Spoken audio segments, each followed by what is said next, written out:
toute façon, tout le monde aime l'argent. Je crois que dire qu'on n'aime pas l'argent, c'est un peu facile. C'est un peu cracher dans la soupe. Il y a une idée de profit un peu dans l'argent, l'impression qu'on peut toujours gagner plus, qui est souvent liée à une idée de travail, c'est sûr. On n'a pas cette idée de grande fortune. On a l'idée de travail, plutôt une idée d'ailleurs assez créatrice. À la limite, on a moins envie maintenant de rentrer dans de grandes entreprises et de suivre son bonhomme de chemin, mais plutôt de créer son truc, de lancer une idée. C'est un peu le modèle de Bernard Tapie qu'on a pas tous, mais qu'on a un peu dans l'esprit, qui a un peu lancé cette idée de création, de jouer le tout pour essayer de gagner de l'argent, en fait.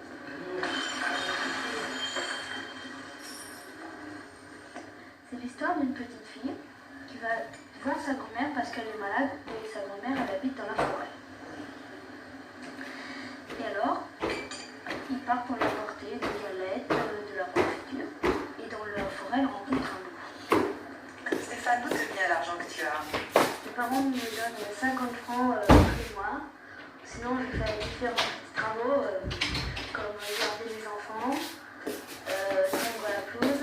Dès qu'il y a quelque chose comme ça, un petit bricole qui me plaît, je l'achète tout de suite. Quand j'ai pas de but précis avec mon argent de poche, je dépense tout d'un coup. Et maintenant, tu as un but précis? Oui, maintenant, là, j'ai envie de m'acheter une chaîne. Alors Qui vaut 2500 francs. J'y arrive là petit à petit. Sinon, je me suis acheté un ordinateur à peu près 900 francs. Et tes parents n'auraient pas pu te l'offrir? Non, parce que je trouve que avoir un gros cadeau comme ça, c'est avoir le mérite avoir eu l'argent à fur et à mesure et l'acheter soi-même. Mais c'est un effort. Oui, c'est un effort récompensé. Est-ce que tu aimes l'argent? J'aime l'argent, mais je n'aimerais pas en avoir trop parce que comme j'ai beaucoup de projets, j'ai beaucoup de rêves, j'ai besoin de rêver. Et si j'en avais trop, je ne pourrais plus rêver. Maman me donne de l'argent, 50 francs par semaine.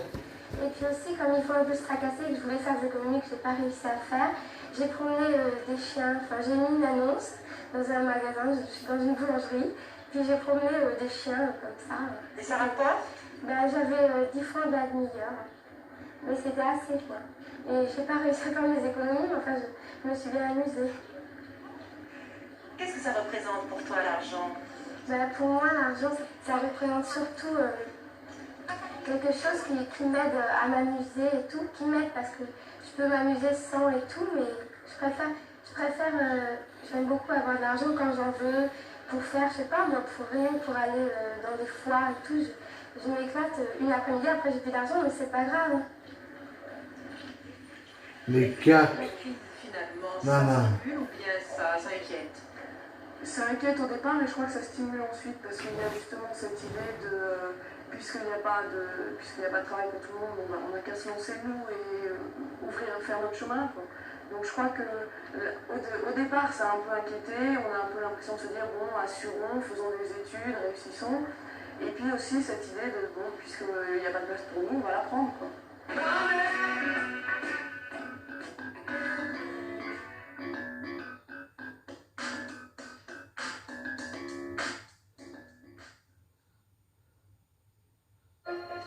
Je cherche un travail qui me fasse changer d'air, où je puisse évoluer, Qui me tienne à cœur. où l'on me fasse confiance pour mes compétences, pas pour l'école que j'ai faite. Je voulais un travail qui me fasse aller de l'avant. Un travail qui ait du sens. Je voulais mieux gagner ma vie, mais je voulais surtout mieux la vivre. J'ai trouvé mon travail. J'ai trouvé mon travail. J'ai trouvé mon travail sur LinkedIn.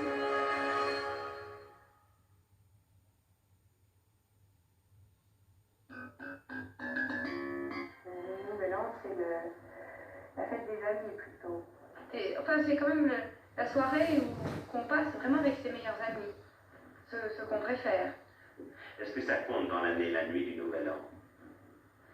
Est-ce que c'est une nuit particulière ou c'est une sortie comme les autres sorties? C'est peut-être une sortie comme les autres sorties, sauf le symbole qu'on y attache, peut-être. Quand même, on y attache quand même un certain symbole. L'année qui commence, c'est quand même un peu symbolique, les 12 coups de minuit fatidiques. Et si vos parents vous demandaient de passer la soirée du Nouvel An avec eux? Pour le réveillon du Nouvel An, c'est réservé aux petits copains, aux petits délires. Il n'y a pas de souvenir. Oh, non, tout le temps, avec la tête française, c'est super. Comme ça, on peut dégoter un peu dans le ventre. Les randonniers. Oui, quand même, très dégoté. La décolleté. Le nouvel an, pour le nouvel an, ça va au grand décolleté. Oui, qui passe habillé, quoi. Alors, le dégoté, c'est habillé.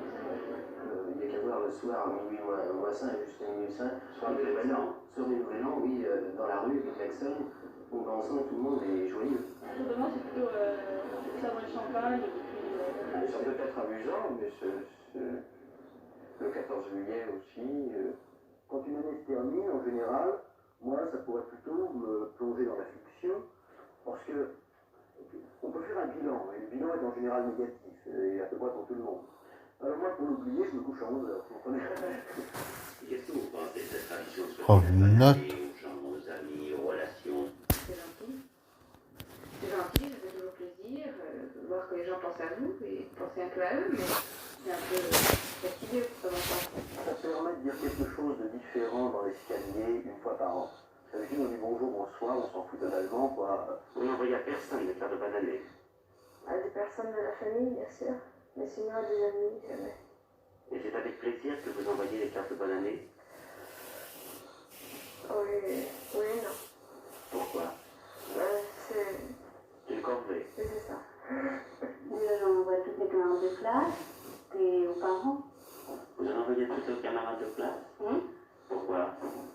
Je sais pas, moi je trouve que c'est sympathique. Même si elles ne me répondent pas, je sais que la plupart ne me répondront pas, mais ça a besoin d'écrire, je sais pas. Je suis pas très portée sur les cartes de bonne année. J'en envoie quand même pas mal. Non, je ne sais pas. Côté un peu artificiel, peut-être qu'il ne me plaît pas tellement. J'aime pas tellement souhaiter. Quand je sais que c'est pas sincère, je passe pas. Vous envoyez des cartes de bonne année? Oui. Beaucoup? Non, justement. J'en envoie le moins possible, mais ceux à qui je les envoie, c'est sincère. Et si on ne répond pas à vos vœux? On ne répond pas, tant pis. Vous n'êtes pas furieuse?